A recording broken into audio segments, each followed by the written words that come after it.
भारत में अंग्रेज़ों का आगमन किसके बाद हुआ था? तो भारत में अंग्रेज़ों का आगमन डचों के बाद हुआ था। हालांकि अंग्रेज़ डचों के बाद आए थे, लेकिन ईस्ट इंडिया कंपनी ने सब अपनी जो पहली कंपनी स्थापित की थी वह डच ईस्ट इंडिया कंपनी से पहले ही स्थापित कर चुकी थी।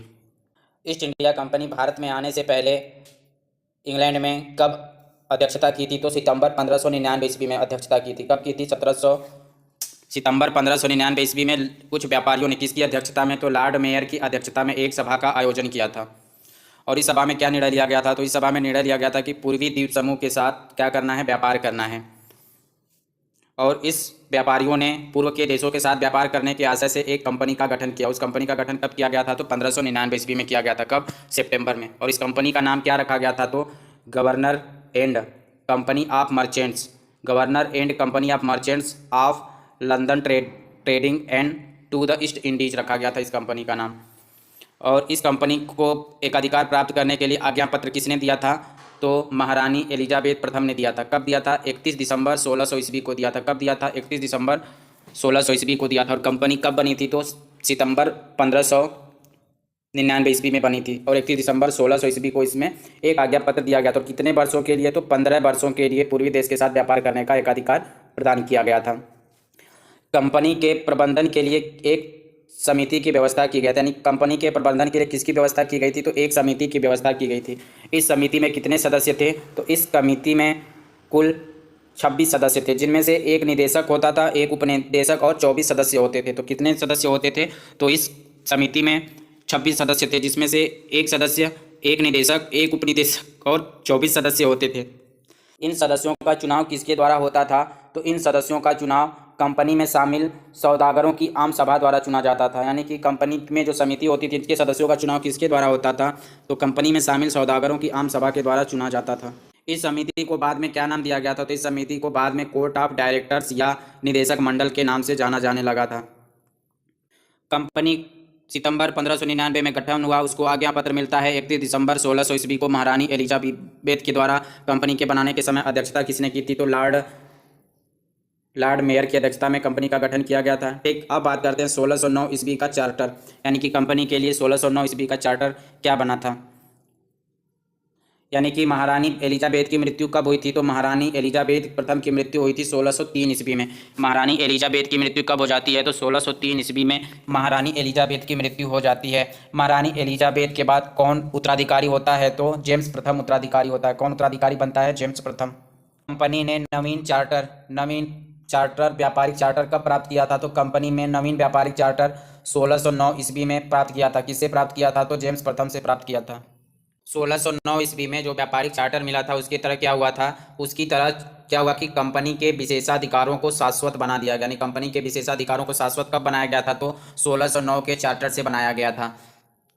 कंपनी को तो विशेषाधिकार बना दिया गया, लेकिन अभी भी उसमें एक समस्या थी। क्या समस्या थी? कि व्यवसाय के राजसत्ता के लाभप्रद होने की स्थिति में 3 वर्ष की पूर्व सूचना पर कंपनी को समाप्त किया जा सकता है। कंपनी के स्थिति में और अधिक सुधार कब देखने को मिलता है? तो जब सम्राट के सन 1615 ईस्वी और 1624 ईस्वी के बाद जो चार्टर द्वारा प्रदत्त दंडाधिकार दिए गए थे, उससे कंपनी की स्थिति में और अधिक सुधार हुआ। कंपनी के मुनाफे की दर 20% कब तक निर्धारित की गई थी? तो 1601 से 1612 ईस्वी के बीच में। 1601 से 1612 ईस्वी के बीच में कंपनी के मुनाफे की दर 20% प्रतिवर्ष रही थी। कंपनी को 1612 ईस्वी में 2 लाख पाउंड की पूंजी पर 1 लाख पाउंड का मुनाफा प्राप्त हुआ था। कितना? 2 लाख पाउंड की पूंजी पर 1 लाख पाउंड का मुनाफा प्राप्त हुआ था। और पूरी 17वीं शताब्दी के दौरान मुनाफे की दर ऊंची रही थी। लेकिन एक बात यहाँ ध्यान देना है कि किसी भी गैर सदस्य को पूर्व के साथ व्यापार करने या मुनाफे में हिस्सा नहीं दिया जाता था। जैसे डच वाले मुनाफा दे रहे थे हिस्सा, उसमें सहकारिता के आधार पे, तो वाणिज्य में वो इतिहास माना जाता है। कंपनी ने चार्ल्स द्वितीय को कर्ज के रूप में कितने रुपए दिए थे? तो कंपनी ने चार्ल्स द्वितीय को कर्ज के रूप में 1,70,000 पाउंड दिए थे। क्या दिए थे? 1,70,000 पाउंड दिए थे कर्ज के रूप में। जब कंपनी ने चार्ल्स द्वितीय को कर्ज के रूप में 1,70,000 पाउंड रुपए दिए, तो उसके बदले में चार्ल्स द्वितीय ने कंपनी को क्या दिया? तो कंपनी को एक सनद दिया था। और क्या किया कि पुराने जो विशेषाधिकार थे उसकी पुष्टि कर दी गई, और किले बनाने, सेनाएं रखने, पूरब की शक्तियों के साथ युद्ध व संधि करने तथा न्याय व्यवस्था करने का अधिकार दे दिया गया था। कब? किसके समय में? चार्ल्स द्वितीय के समय में। कंपनी के एकाधिकार के बावजूद भी अंग्रेज क्या कर रहे थे, तो एशिया के साथ व्यापार कर रहे थे और अपने आप को स्वतंत्र सौदागर कहते थे, जबकि कंपनी उनको क्या कहती थी, तो कंपनी उनको दस्तंदाज कहती थी। यानी कंपनी किसे दस्तंदाज कहती थी, तो कुछ अंग्रेज व्यापारी थे जो अपने आप को स्वतंत्र सौदागर कहते थे, उनको कंपनी दस्तंदाज कहती थी। इंग्लैंड में क्रांति कब हुई थी, तो इंग्लैंड की गौरव क्रांति 1688 ईस्वी में हुई थी। उस क्रांति में क्या किया गया था, तो जेम्स द्वितीय का तख्ता पलट कर दिया गया था। यानी 1688 की क्रांति में किसका तख्ता पलट किया गया था, तो जेम्स द्वितीय का तख्ता पलट कर दिया गया था। 1688 की क्रांति के बाद किसे राजा बनाया गया, तो विलियम विलियम तृतीय तथा उसकी बीबी मैरी को संयुक्त शासक बनाया गया था। कब, 1688 की क्रांति के बाद। 1688 की क्रांति के बाद क्या होता है, तो इस क्रांति के बाद इंग्लैंड में संसद की सर्वोच्चता स्थापित होती है। इंग्लैंड में संसद की सर्वोच्चता कब स्थापित होती है, तो 1688 ईस्वी में स्थापित होती है। किसको हटाया जाता है, तो जेम्स द्वितीय का तख्ता पलट किया जाता है और विलियम तृतीय और उसकी बीबी मैरी को संयुक्त शासक बनाया जाता है। यानी कि जो 1688 की घटना हुई थी, क्रांति हुई थी, उस घटना ने कंपनी पर किस रूप का प्रभाव डाला, तो कंपनी पर प्रतिकूल प्रभाव डाला। कौन सी पार्टी सत्ता में आई थी जो कंपनी के एकाधिकार के पक्ष में नहीं थी, तो व्हिग पार्टी थी। कौन सी पार्टी थी, व्हिग पार्टी जो थी वह सत्ता में आई और वह कंपनी के व्यापारिक एकाधिकार के पक्ष में नहीं थी। जब व्हिग पार्टी ने व्यापारिक एकाधिकार का पक्ष का समर्थन नहीं किया, तो इंग्लैंड में क्या देखने को मिलता है, तो इंग्लैंड में स्वदेशी प्रतिद्वंदियों ने न्यू कंपनी नामक एक व्यापारिक संस्था का गठन कर लिया। किसका गठन किया, तो न्यू कंपनी नामक न्यू कंपनी नाम से एक व्यापारिक संस्था का गठन किया गया। किसके द्वारा, स्वदेशी प्रतिद्वंदियों के द्वारा। और इन दोनों कंपनियों ने सुदूर पूर्व में व्यापार को जारी रखा। यानी पहले से जो कंपनी बनी थी वह अपने प्रतिद्वंदियों से किसी भी प्रकार के समझौते के लिए तैयार नहीं थी। इसने क्या किया कि इसने शीघ्र ही अपने अधिकार का प्रयोग करते हुए, जो कंपनी को पहले से अधिकार मिला था, उसने क्या किया कि न्यू कंपनी के रेड ब्रिज नामक एक व्यापारिक जहाज को रोक दिया। यानी कि न्यू कंपनी के व्यापारिक जहाज का नाम क्या था, रेड ब्रिज नाम था। और इसको किसने रोक दिया, तो ईस्ट इंडिया कंपनी ने रोक दिया था। ठीक है, इसने रोक दिया था, तो जो कंपनी पहले से चली आ रही थी उसने रोक दिया अपने शक्ति का प्रयोग करते हुए। जब इस तरह से कंपनियों में विरोध शुरू हो गया, तो क्या होता है कि 19 जनवरी 1694 ईस्वी को, कब, 19 जनवरी 1694 ईस्वी को हाउस ऑफ कॉमन्स में एक प्रस्ताव पारित किया गया और कहा गया कि जब तक संसद कानून द्वारा मनाही न करे तब तक इंग्लैंड के सभी नागरिकों को पूरब के साथ व्यापार करने के बराबर अधिकार होंगे।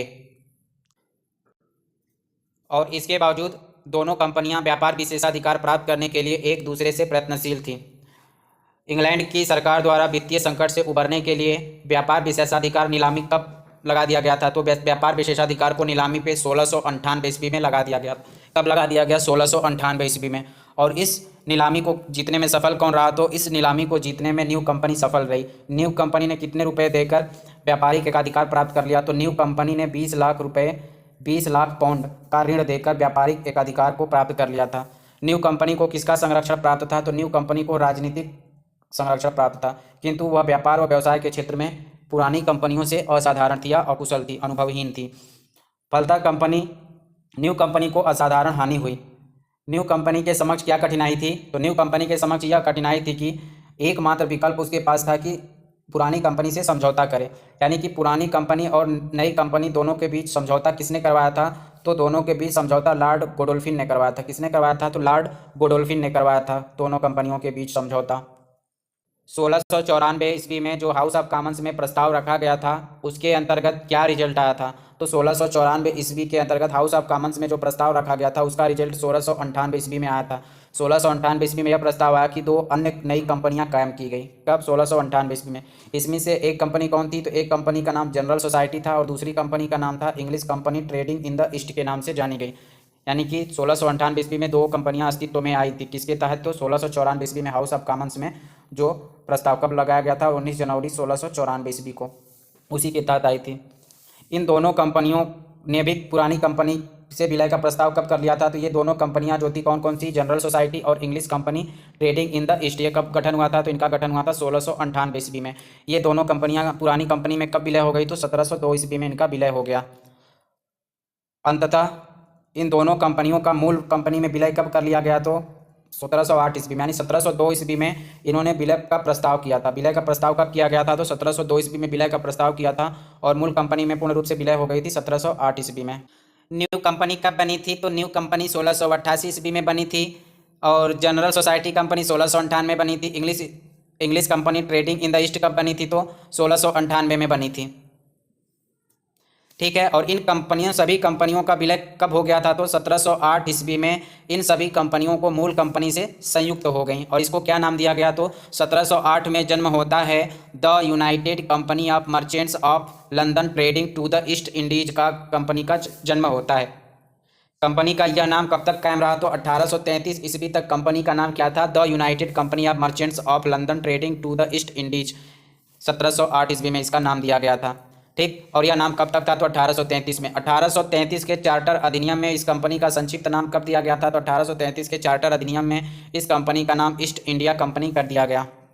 अंग्रेज कंपनी की प्रारंभिक समुद्री यात्राएं किसके लिए हुई थी? तो अंग्रेज कंपनी की प्रारंभिक समुद्री यात्राएं सुमात्रा, जावा एवं मलक्का के लिए हुई थी। और ये किस उद्देश्य से की गई थी? तो मसाले के व्यापार का एक हिस्सा प्राप्त करने के लिए की गई थी। किसके लिए? सुमात्रा, जावा और मलक्का के लिए हुई थी।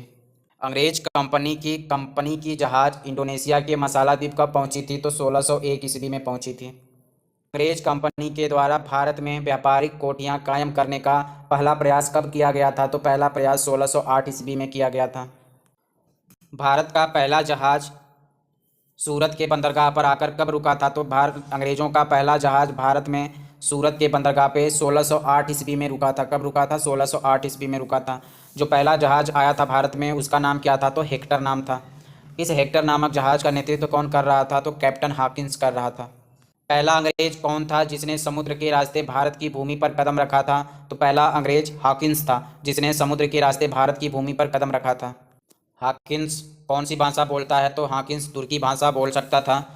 हॉकिंस ने जो था वह किसका पत्र लेकर आया था? तो हॉकिंस अकबर के नाम का पत्र जेम्स प्रथम का लेकर आया था। यानी जेम्स प्रथम का पत्र अकबर के नाम से था, वो लेकर आया था। और जब वह यहाँ पे आता है तो कौन राजा रहता है? तो जहांगीर रहता है।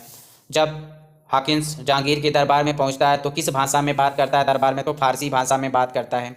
जहांगीर ने हॉकिंस को कितने मनसब प्रदान किए? तो जहांगीर ने हॉकिंस को 400 मनसब प्रदान किए थे। हॉकिंस ने अंग्रेजों के लिए सूरत में एक फैक्ट्री खोलने की अनुमति प्राप्त कर ली, लेकिन किसके विरोध के कारण हॉकिंस फैक्ट्री खोल नहीं पाया? तो पुर्तगालियों के चतुरतापूर्ण कारनामों के कारण और सूरत के सौदागरों के विरोध के कारण यह अनुमति क्या कर दी गई? रद्द कर दी गई।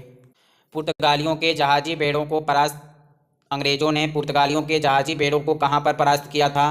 तो अंग्रेजों ने पुर्तगालियों के जहाजी बेड़े को सवाली में परास्त किया था। कहाँ पे?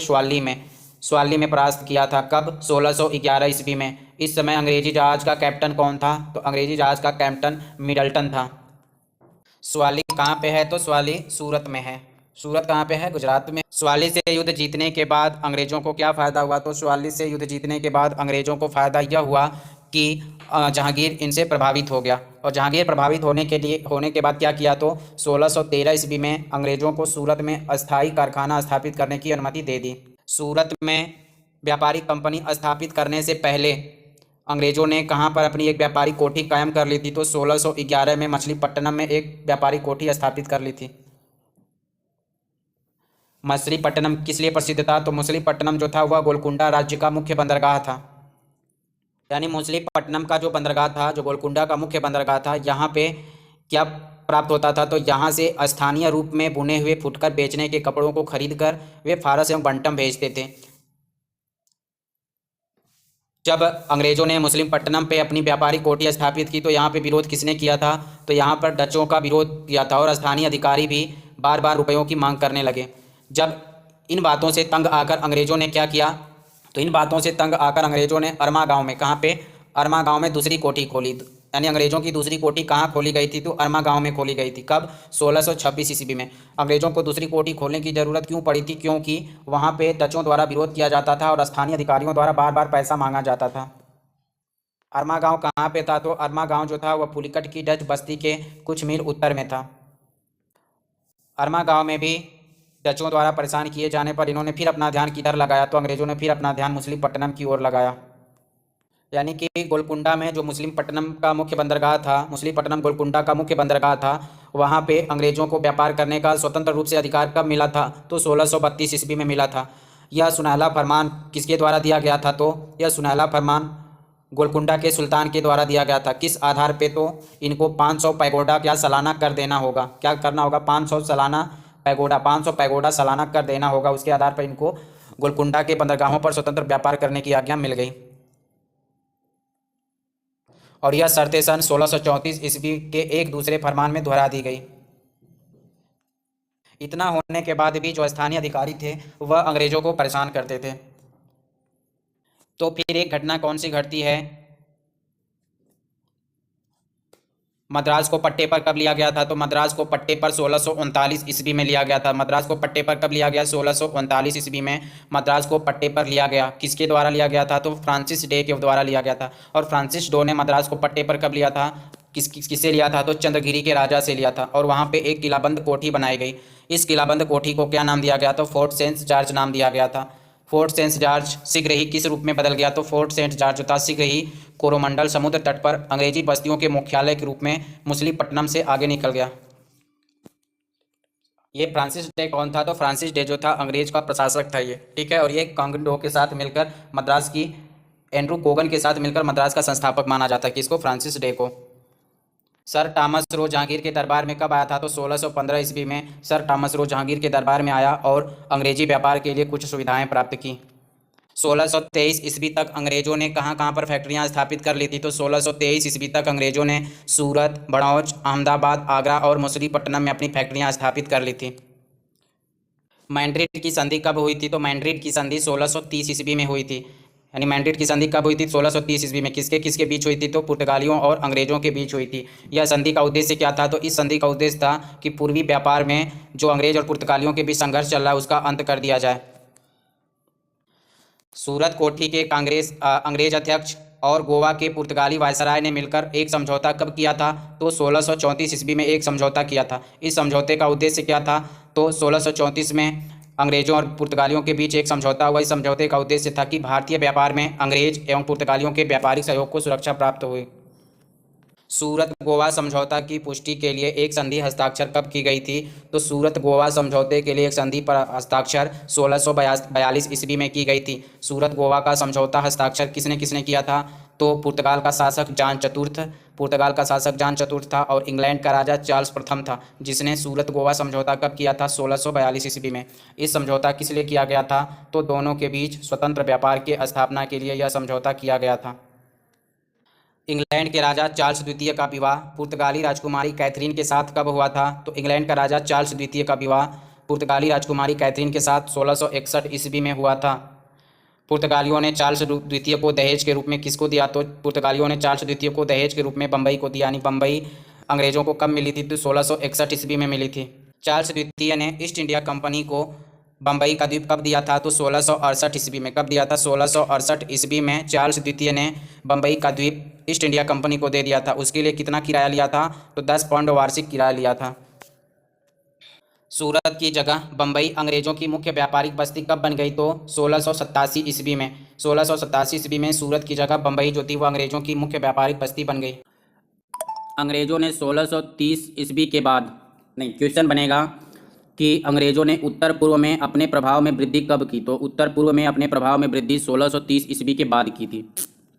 इस क्रम में आगे बढ़ते हुए अंग्रेजों ने पूर्वी क्षेत्र में उड़ीसा में महानदी के मुहाने पर किस स्थान पर व्यापारिक कोठियाँ कायम की? तो 1633 ईस्वी में। कहाँ पे? उड़ीसा के महानदी के मुहाने पर स्थित हरिहरपुर में और बालासोर में। अंग्रेजों ने एक कोठी हुगली में ब्रिजमैन के अधीन कब खोली थी? तो अंग्रेजों ने एक कोठी हुगली में ब्रिजमैन के अधीन 1651 ईस्वी में खोली थी। इसके बाद उन्होंने कहाँ पर कोठियाँ खोली? तो पटना, ढाका, कासिम बाजार और, यानी कि उत्तर पूर्व में अगर बात करें तो अंग्रेजों ने सबसे पहले कोठी कहाँ पे खोली थी? तो 1633 ईस्वी में उड़ीसा के महानदी के मुहाने पर हरिहरपुर और बालासोर में। फिर उसके बाद 1651 में हुगली में खोली थी। उसके बाद इन्होंने पटना, ढाका, कासिम बाजार आदि जगह खोला था। अंग्रेजों ने जब 1651 में हुगली में कोठी खोली और उसके बाद पटना, ढाका, कासिम बाजार में जब कोठी खोला था, तो इस समय बंगाल में अंग्रेजी व्यापार की मुख्य वस्तुएं कौन कौन सी थी? तो रेशम था, फुटकर बेचने के सूती कपड़े थे, सोरा और चीनी था। लेकिन इसके बाद भी अनियमित व्यक्तिगत व्यापार के कारण, किसके? अनियमित व्यक्तिगत व्यापार के कारण कंपनी को शुरू में कुछ समय तक लाभ बहुत कम हुआ था। बंगाल, बिहार, उड़ीसा और कोरोमंडल समुद्र तट की सभी बस्तियां किसके अधीन कर दी गई? तो बंगाल, बिहार, उड़ीसा और कोरोमंडल तट समुद्र की सभी बस्तियां फोर्ट सेठ जॉर्ज के अधीन कर दी गई। कब कर दी गई थी? तो 1658 ईस्वी में कर दी गई। सर जॉर्ज ऑक्सन डेन के उत्तराधिकारी के रूप में किसे सूरत का प्रेसिडेंट और बम्बई का गवर्नर बनाया गया? तो जेराल्ड ओंगियर को। किसको? जेराल्ड ओंगियर को क्या बनाया गया? जेराल्ड ओंगियर को सूरत का प्रेसिडेंट और बम्बई का गवर्नर बनाया गया। कब बनाया गया था इसको? 1669 ईस्वी में। किसके स्थान पर? सर जॉर्ज ऑक्सन डेन के स्थान पे। जेराल्ड ओंगियर ने संचालक समिति को क्या लिखा था? तो जेराल्ड ओंगियर ने समाचार संचालक समिति को लिखा था कि अब समय का तगाजा है कि आप अपने हाथों में तलवार लेकर अपने सामान्य व्यापार का प्रबंधन करें। जेराल्ड ओंगियर की बात को किसने माना? तो कुछ वर्षों में डायरेक्टरों ने कंपनी की नीति में इस परिवर्तन को स्वीकार कर लिया तथा दिसंबर 1687 ईस्वी में मद्रास के प्रधान को लिखा कि किसके? मद्रास के प्रधान को क्या लिखा कि आप असैनिक और सैनिक शक्ति का ऐसा शासन कायम कीजिए तथा उसका प्राप्ति के लिए इतनी विशाल आय निकालिए और बनाए रखिए जो सदैव के लिए भारत में एक विशाल सुगठित सुरक्षित अंग्रेजी राज्य की नींव रखी जा सके। किसको लिखा गया था? तो मद्रास के अधिकारी को लिखा गया था। इस नवीन नीति के लिए किसको उत्तरदायी माना जाता है? तो इस नवीन नीति के लिए उत्तरदायी सर जोशुआ चाइल्ड को माना जाता है। किसको माना जाता है? सर जोशुआ चाइल्ड को माना जाता है। यद्यपि यह उसके साथ शुरू नहीं हुई, यानी कि इस नीति का उत्तरदायी जोशुआ चाइल्ड को माना जाता है, लेकिन उसके समय उत्पत्ति शुरू नहीं होती। इस नीति का अनुसरण कब कर दिया गया? तो इस नीति का अनुसरण दिसंबर 1688 में उसके भाई सर जॉन चाइल्ड ने बम्बई और पश्चिमी समुद्र तट के मुगल बंदरगाहों पर घेरा डाला। इसके अंतर्गत कई मुगल जहाज़ों को पकड़ लिया तथा मक्का जाने वाले धर्म यात्रियों को बंदी बनाने के लिए अपने कप्तान को लाल सागर और फारस की खाड़ी भेजा, परंतु औरंगजेब ने की सेना ने उन्हें पराजित किया। किसने ये सब काम कर रहा था? तो सर जॉन चाइल्ड ने कर रहा था। अंततः सर जॉन चाइल्ड को औरंगजेब से माफ़ी मांगनी पड़ी और औरंगजेब ने इसको भारत से भगा देता है। अंग्रेज़ों ने सभी पकड़े हुए जहाज़ों को लौटा दिया और हर्जाने के रूप में कितना रुपये देना स्वीकार किया? तो 1.5 लाख रुपये देना स्वीकार किया था। बंगाल में सर्वप्रथम अंग्रेज़ों को व्यापारिक छूट कब प्राप्त हुई थी? तो 1651 ईस्वी में प्राप्त हुई थी। यह छूट किसने प्राप्त की थी? तो यह छूट ग्रेवियन बांटन ने प्राप्त किया था। किसने प्राप्त किया था? तो ग्रेवियन बांटन ने प्राप्त किया था। ग्रेवियन बांटन कौन था? तो ग्रेवियन बांटन बंगाल के सूबेदार शाह सूजा के साथ दरबारी चिकित्सक के रूप में रहता था। इसी ने एक लाइसेंस अंग्रेजी कंपनी के लिए प्राप्त किया था। इसके अनुसार क्या कहा जाता है? तो इसके अनुसार कंपनी को 3000 रुपये वार्षिक कर के बदले, कितना? 3000 रुपये वार्षिक कर के बदले कंपनी को बंगाल, बिहार, उड़ीसा में मुक्त व्यापार करने की अनुमति दी गई। 1656 ईस्वी में कंपनी ने क्या प्राप्त किया? तो 1656 ईस्वी में कंपनी ने एक दूसरा निशान मंजूर किया। दूसरा निशान का मतलब क्या होता है? जिसके तहत बिना किसी बाधा के अंग्रेज़ों को व्यापार करने की अनुमति की पुष्टि की गई। लेकिन दूसरा निशान जो मंजूर किया गया था उसका विरोध किसने किया था? तो सूजा के उत्तराधिकारियों ने विरोध किया था। किसने किया था? सूजा के उत्तराधिकारियों ने विरोध किया था और इस निशान को अपने ऊपर लाजमी नहीं समझा था। सूजा के उत्तराधिकारियों ने क्या मांग की? तो उन्होंने मांग की कि अंग्रेज अपने बढ़ते हुए व्यापार के कारण दूसरे सौदागरों के समान ही कर दें। कंपनी को किस शासक के द्वारा कर न अदा करने से मुक्ति मिल गई? यानी कर अदा करने से मुक्ति किस शासक ने दिया था? तो शाइस्ता खां ने दिया था। किसने दिया था? शाइस्ता खां ने दिया था। कब दिया था? 1672 ईस्वी में दिया था। किसने यह आदेश जारी किया कि कोई भी चुंगी के लिए कंपनियों के आदेश को तंग न करे और न ही उसके व्यापार में रुकावट डाले? तो किसने किया था? तो औरंगजेब ने किया था। कब? 1680 ईस्वी में। और 1680 में जब औरंगजेब ने क्या क्या अधिकार दिया था? तो 1680 में औरंगजेब ने एक फरमान जारी किया था। उस फरमान में 3 बातें कही गई थी। पहली बात कही थी कि कंपनियों को के आदमियों को किसी चुंगी के लिए तंग न करे और उनके व्यापार में रुकावट न डाले, पहला। दूसरा बात था कि अंग्रेज 2% चुंगी के अतिरिक्त 2% चुंगी देंगे और उसके अतिरिक्त क्या करेंगे? तो 1.5% जजिया कर देंगे, यानी कि 2% चुंगी देंगे, 1.5% जजिया देंगे और कंपनी को परेशान नहीं किया जाएगा। यह बात किसमें कही गई थी? तो 1680 के औरंगजेब के फरमान में कहा गया था। और कर मुक्त व्यापार करने का आदेश किसने दिया था? तो शाइस्ता खां ने 1672 में दिया था। कंपनी ने अंत में किसके द्वारा अपनी रक्षा करने का निर्णय लिया? तो कंपनी ने अंत में शक्ति के द्वारा अपनी रक्षा करने का निर्णय लिया। अंग्रेज़ों ने हुगली को कब लूट लिया था? तो अंग्रेज़ों ने हुगली को 1686 ईस्वी में लूट लिया था, लेकिन अंग्रेज़ों के द्वारा हार जाने के कारण यह हुगली से भाग गए। अंग्रेज़ हुगली से भागकर कहाँ गए? तो अंग्रेज़ हुगली से भागकर ज्वारग्रस्त द्वीप पर पहुँचे। कहाँ पहुँचे? ज्वारग्रस्त द्वीप पे पहुँचे। ज्वारग्रस्त द्वीप से समझौते की बात किसने शुरू की? तो ज्वारग्रस्त द्वीप से समझौते की बात जॉब चौरनॉक ने शुरू की थी।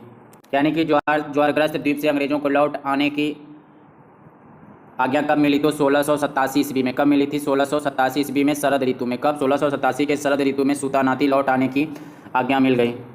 सूतानाती में एक अंग्रेजी कोठी कब स्थापित की गई? तो जॉब चौरनॉक के द्वारा 1690 ईस्वी में सूतानाती में एक जॉब चौरनॉक के द्वारा एक कोठी स्थापित की गई। ब्रिटिश के भावी राजधानी की नींव किसको माना जाता है? तो ब्रिटिश के भावी राजधानी की नींव सुल्तानाती को माना जाता है। और इसकी स्थापना किसने की थी? तो जॉर्ज चार्नक ने की थी। कब की थी? 1690 ईस्वी में। अंग्रेजों को चुंगी कर की अदायगी से मुक्ति कब मिली? तो अंग्रेजों को चुंगी कर से अदायगी की मुक्ति 1691 ईस्वी में मिली थी।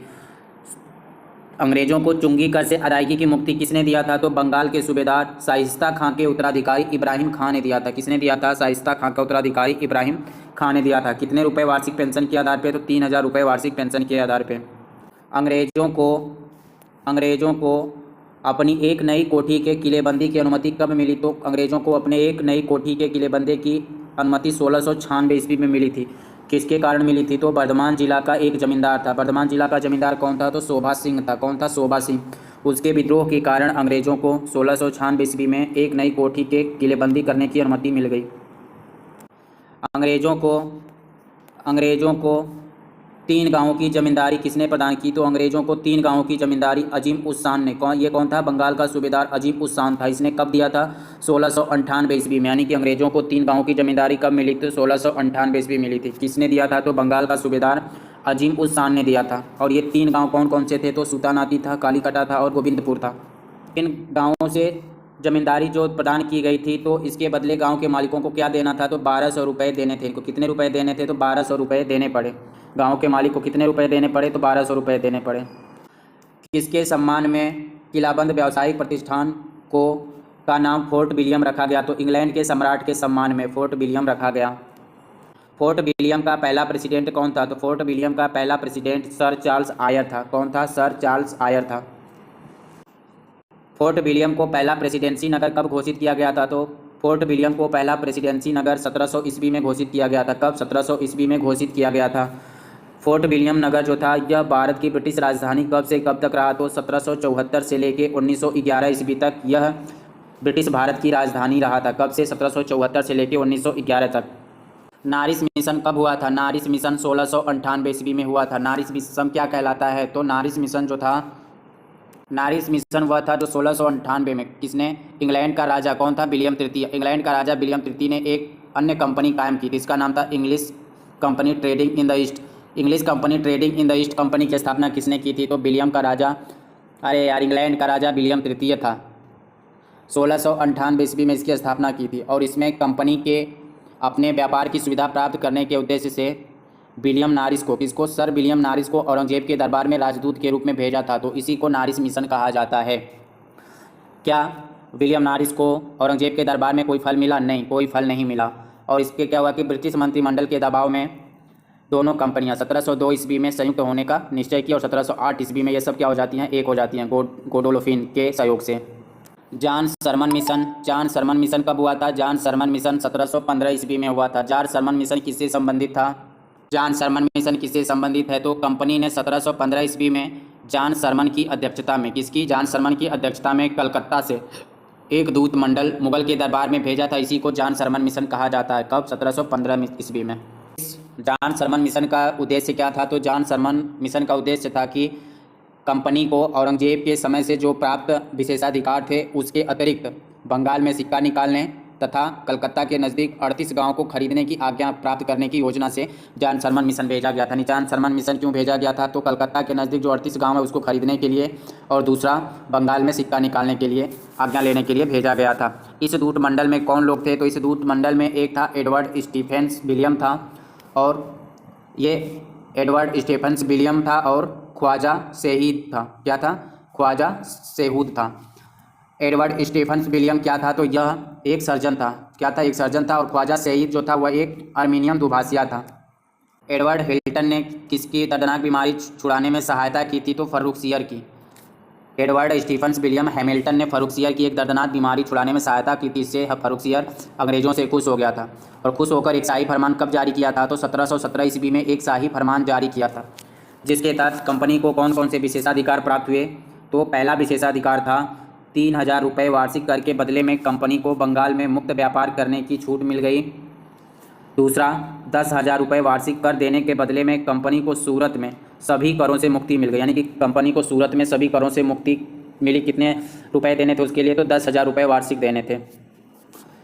और तीसरा, बम्बई में कंपनी द्वारा ढाले गए सिक्के के संपूर्ण मुगल राज्य में चलाने की आज्ञा मिल गई। यानी कि बम्बई में जो कंपनी द्वारा सिक्का ढाला गया था, कहाँ पे, बम्बई में डाला जाता था, वहाँ से जो सिक्का ढाला गया था वह संपूर्ण मुगल राज्य में चलाने की आज्ञा मिल गई है। तो किस में मिली थी? तो 1717 के फरमान में मिला था। किसने पास किया था? तो फर्रुखसियर ने पास किया था। कंपनी का मैग्ना कार्टा किसे कहा जाता है? तो फर्रुखसियर के 1717 के फरमान को कंपनी का मैग्ना कार्टा कहा जाता है। और यह नाम किसने दिया था? तो ब्रिटिश का इतिहासकार औरम था। कौन था? ब्रिटिश इतिहासकार औरम था, जिसने इसे कंपनी का मैग्ना कार्टा कहा है। अंग्रेजों को 38 गांव दिए जाने का विरोध किसने किया था? तो अंग्रेजों को 38 गांव दिए जाने का विरोध बंगाल के सूबेदार मुर्शीद कुली जाफ़र खान ने किया था। किसने किया था? मुर्शीद कुली जाफ़र खान ने किया था। 1717 का जो अंग्रेजों को फरमान प्राप्त हुआ था, उससे उनको क्या लाभ हुआ? तो उनको बहुत सारे अधिकार प्राप्त हुए। वे केवल बंगाल में नहीं बल्कि पूरे भारत में अपनी शक्ति बढ़ाने का अवसर प्राप्त हो गया। अंग्रेजों के बाद भारत में आने वाले यूरोपीय व्यापारी कौन थे? तो अंग्रेजों के बाद भारत में आने वाले यूरोपीय व्यापारी डेन थे। डेन भारत में कब आए थे? तो 1616 ईस्वी में डेन भारत आए थे। डेनमार्क ने अपनी सबसे पहली फैक्ट्री कहाँ पे स्थापित की? तो डेन ने सबसे पहली फैक्ट्री अपनी स्थापित तंजौर जिले के ट्रैंकोबार में किया था। कहाँ पे? तंजौर जिले के ट्रैंकोबार में किया था। कब किया था? 1620 ईस्वी में। ने अपनी दूसरी फैक्ट्री कहाँ बनाई थी? तो डेन ने अपनी दूसरी फैक्ट्री सीरमपुर में, बंगाल के सीरमपुर में बनाई थी। कहाँ बनाई थी? बंगाल के सीरमपुर में। कब बनाई थी? तो 1676 ईस्वी में बनाई थी। ने अपनी सभी फैक्ट्रियां ब्रिटिश कंपनी को कब बेच दी? तो ड्रेन ने अपनी सभी फैक्ट्रियां 1745 ईस्वी को ब्रिटेन को बेच दी और वे भारत से चले गए। स्वीडिश ईस्ट इंडिया कंपनी की स्थापना कब हुई थी? तो स्वीडिश ईस्ट इंडिया कंपनी की स्थापना 1731 ईस्वी में हुई थी। स्वीडिश ईस्ट इंडिया कंपनी ने किसके साथ अपना व्यापार कायम किया था? तो स्वीडिश ईस्ट इंडिया कंपनी ने अपना व्यापार चीन के साथ कायम किया था।